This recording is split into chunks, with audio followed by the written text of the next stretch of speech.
Got to know Greg when he came into my home in Pittsburgh. I was a young football coach, 37 years old, going to the Super Bowl. And he walked in a room, and he lit up every room he walked into.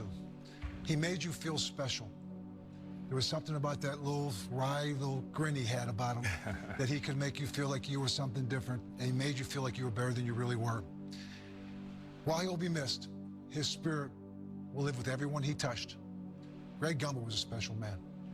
Yeah, he was. A legendary career on camera, but it was who he was off camera will help define him for people who don't know him personally. Some years ago, he tracked down my number, and he would text me occasionally when I reached personal and professional milestones. My father is in my life.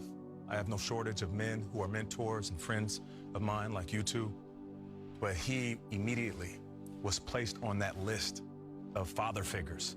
And I was so happy when I got his text. I would run home like a child and tell my wife, Greg texted me and told me he was proud of me.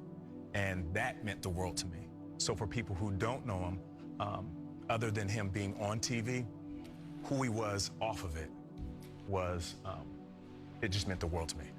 Yeah, and I didn't know Greg as well as you guys personally, but felt like he was a part of my life because I was a massive sports fan from a young age. And no matter if it was baseball, College World Series, we saw that, March Madness, the announcement show at 6 p.m., he felt like he was a part of your life. And by all accounts, he was even better off air. He'll be missed by so many people. There's no question that universally the remarks about Greg Gumbel have been spot on. One of the best talents of any generation. And excellence was his calling card on every platform he graced.